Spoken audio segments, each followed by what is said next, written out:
Hey family, morning. So a little bit of a different situation for me.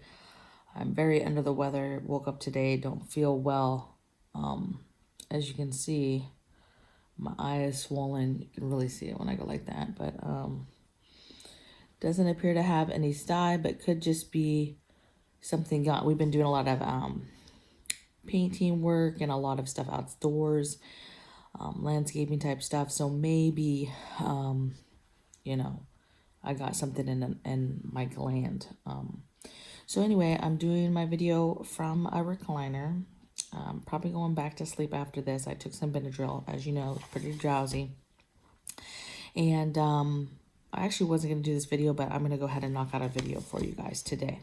So this is what I got for you. I was thinking here, sitting here, and I was thinking about my own stuff, my own, us unpacking, storage stuff, things I wish I would have known about storing stuff and where to put preps and things like that before I had actually started purchasing so many things. So I've got 10 tips to help you if you store food at all for any kind of preparedness items at all.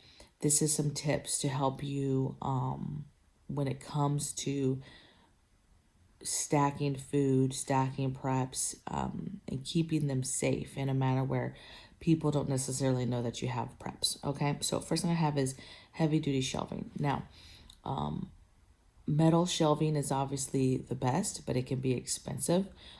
There's shelving that you can do with cinder blocks and wood as well.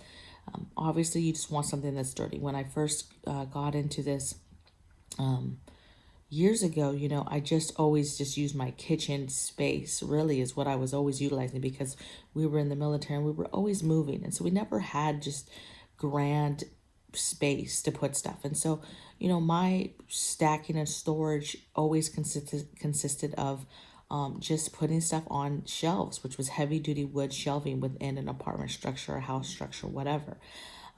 And then, of course, maybe I had other shelving units, armoires, that type of thing. But again, sturdy that I was putting stuff in. When I got some shelving just recently, like a year and a half ago, we needed some specific shelving to fit a nook area in our bedroom on either side of a window because I wanted to utilize the space. And I ended up still at that point getting plastic. Now, plastic will work. Lots of heavy duty plastic shelving, but just know that you can only put certain things on it. You're not going to be able to stack a bunch of canned goods on there. Definitely not going to be able to put like buckets of, preps on there. You're going to be doing light items, tampons, toilet paper,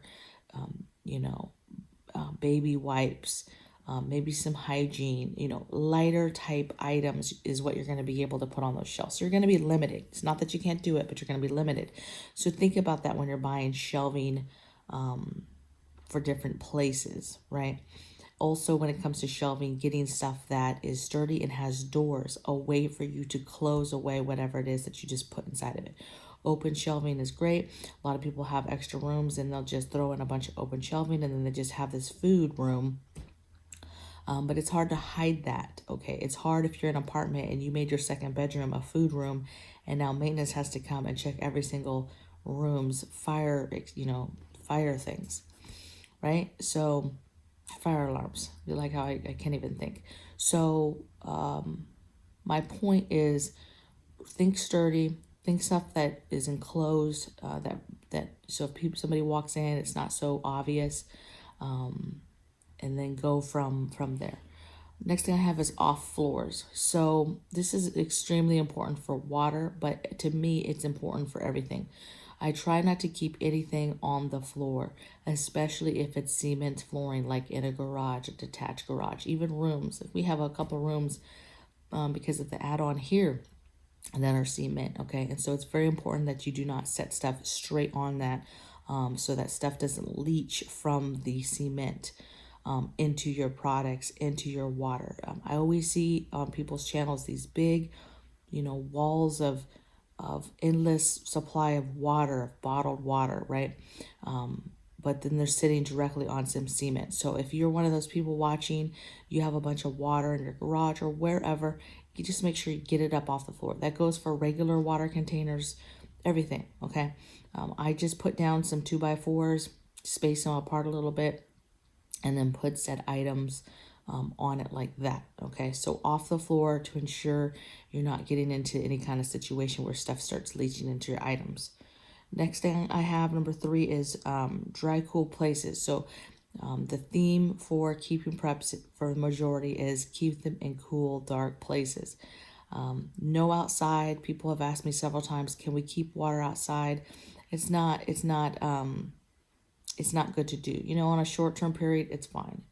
People argue, well, there's rain barrels out there that, yeah, but that's your non-potable water that you're using, you know, probably for something else, watering plants, flushing toilets, taking a shower, stuff like that, okay? But when it comes to water or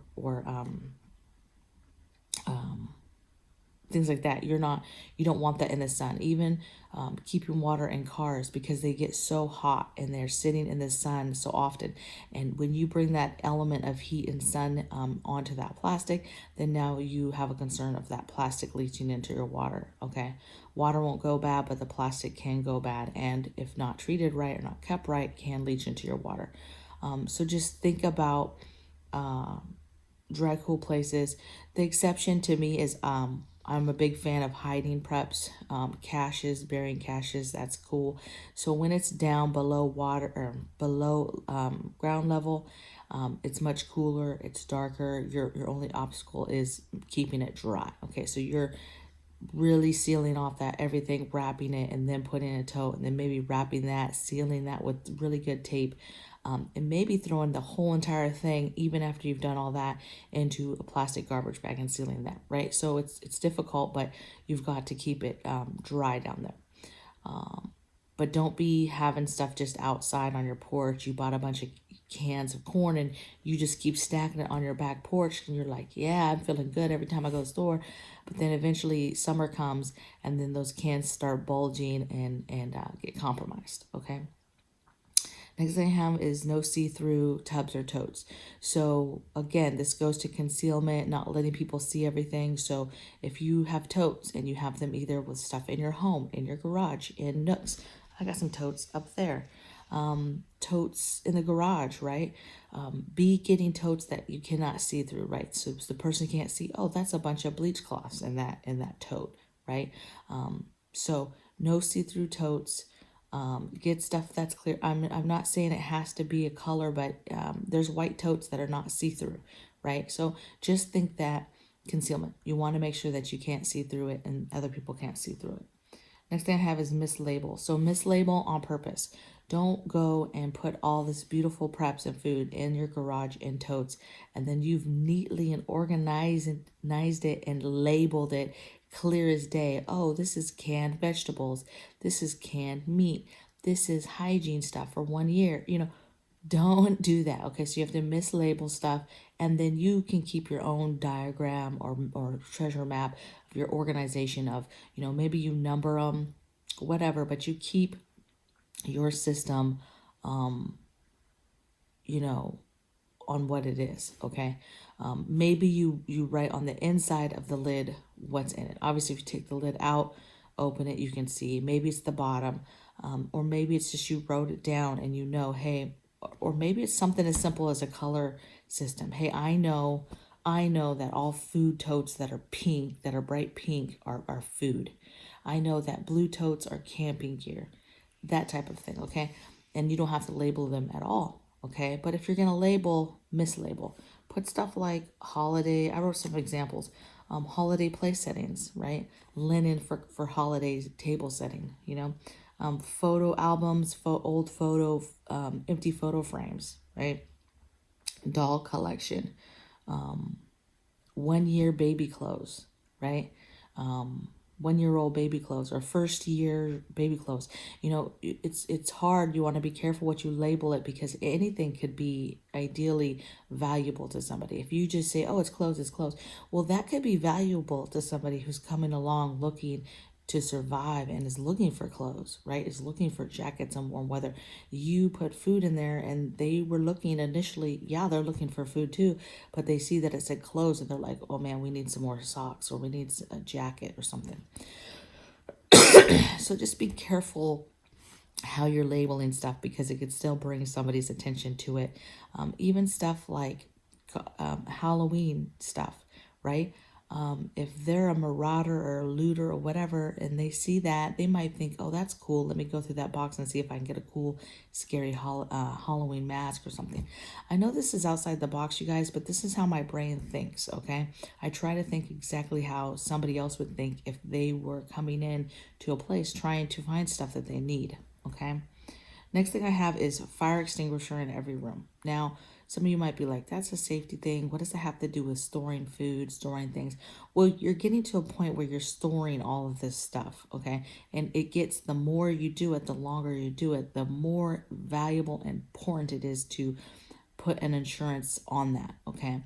Meaning you've got to keep it safe. So it's important that you have a fire extinguisher in every single room so that you're ready in case a fire breaks out and you can have the ability to put something out and possibly save perhaps your home, that side of the house, whatever the case may be, okay?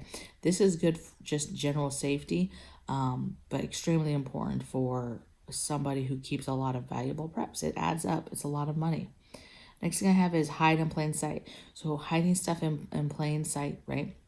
Using old kitty litter buckets to hide food, right? I did a whole video, I don't know, when we were in a hotel and I just randomly did a video about places to hide preps, places to put preps. It's one of my best videos.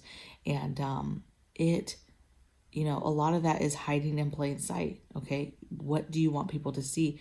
Or it's in something right in front of them, all this food, but they have no idea that they're even looking at a bunch of food because you've disguised it in a way where they don't even know, okay? Next thing I have is not visible when visitors or maintenance come by. So just talked about this, right? If you're in an apartment, you have maintenance people coming in quite a bit to check this, to check that. And so they're in your business. And so you can't have stuff out and about. I know it's hard, especially if you're in a small place, you're trying to use every crevice, every space. Imagine you have a hallway and it's a pretty decent hallway and you're able to stack up stuff in this hallway and still have plenty of room to walk through to be safe. But now you have maintenance coming in. They're like, well, what is this? Is this water? Like, what is all this water stacked up? Or what is this? Okay. And so they're in your business. Okay. Yes, can you do different rooms? You can, but something as simple as we need to come in and check the fire alarms in every single room. They're opening that door to go into that room. So how do you hide a whole room of pantry stuff? I had a subscriber, she mentioned, this was months ago, she mentioned on our Discord for membership, she's a member also, and she mentioned, man, I have maintenance coming and I have a ton of preps and just sitting in a pile all in this other room that she hadn't put away yet, right? And she was like, what do? I don't have time to hide this stuff. I don't have time to put it away yet. She wanted to preserve it and do different stuff with it. And I was like, yo, throw a drop cloth over it and throw some random cans of paint out there and some paint gear and just leave it alone, now it just looks like she took everything in her room and just threw something over it so she could paint. Maybe if you're in an apartment, that won't work. So like, what, you're painting? I don't know, but just think there's lots of stuff that you can do. To basically hide it in plain sight where they can't see, okay? Obviously, there's things you can do. Shut doors if you know they're only going to a certain area, a certain spot. You can do that too. Okay, down to the last two, you guys. Next one I have is preserve everything long term. So basically, you get stuff from the store, you buy stuff, you bring in a good haul, whatever, preserve it. Don't waste time preserving it. Preserve it, however you're going to do it. Dehydrate it, jar it, vacuum seal it in a jar, vacuum seal it in bags. Separating it, from the store. I learned a long time ago, it's such a pain if you freeze meat and then try to separate later or whatever. Or you put it in the fridge talking about, I'm going to separate it, and then you don't separate it and the meat goes bad. You got to get in the habit of separate that stuff, vacuum seal it, doing your buckets with your Mylar, right? get whatever it is you're doing, get it to where it's going to be you're keeping it in a method where it's stored better, to where it will last longer, and do your food, because otherwise you're going to continue to do it, and before you know it, you're going to have these piles and these stashes, if you will, all over your house in different spaces, where you're just throwing random stuff and you're just adding to those piles here and there as you get stuff, and you're not really organizing it, you're not really putting it away properly, you're not really preserving the food, and then that's possible food that's going bad. Like, what's the point of getting cereal, right? 6 bags of cereal, and then you didn't preserve them, and they're going to go bad, they're going to go stale. And so it's like, okay, leave a couple out for the kiddos, but then the other 4 bags need to be vac sealed. Okay, you've got to do, at a minimum, not even vac sealed, put them in a plastic container, right? An airtight plastic container. Keep them that way. Just something to think about, okay? And then the last thing I have is develop your organization and inventory, right?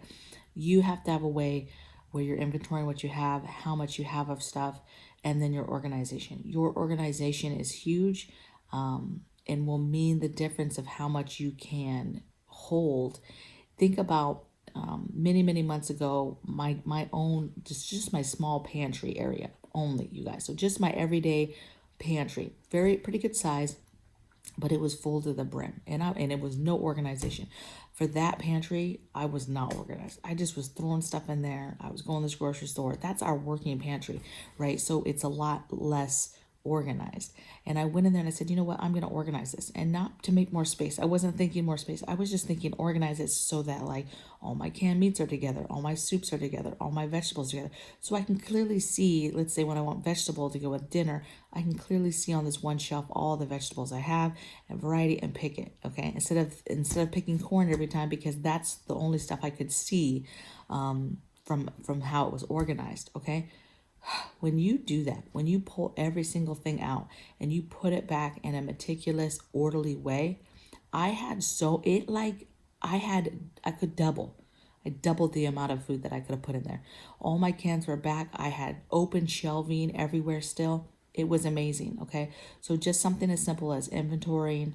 Plus, when you do something like that, you put your eyes on it, you put your eyes on those dates, and then now you're like, oh, this is, like, I came across the other day, I organized where I keep my potatoes and stuff like that, and I came across some packets that said they were already expired. I was like, okay, I'll just go ahead and make these, now or whatever. So basically that's what I do from time to time. I'm not the best with inventory and coming to the sense of how much I have and my dates, but it is important, okay? Because to me, I believe that that food is good until the can gets compromised anyway. That's my own belief, okay? So there's your 10 tips for anybody that stores food, anybody that keeps emergency preparedness items and or food, water, whatever. Some of those things were stuff I did not learn until later. I just learned on my own, or I researched, and over time I learned those things.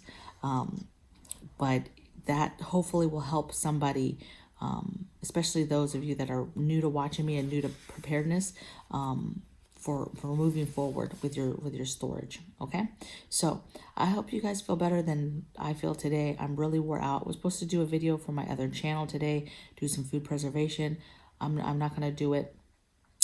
It actually was going to be fire cider excuse me, fire cider 2 ways. I was actually going to make a batch of the Martha Stewart fire cider, and I was going to dehydrate the ingredients for a batch as well, so that you kind of have all the items you would need for that dehydrated in one jar, and then and then store that, okay? Because once you make it, it's only good for so long anyway, okay?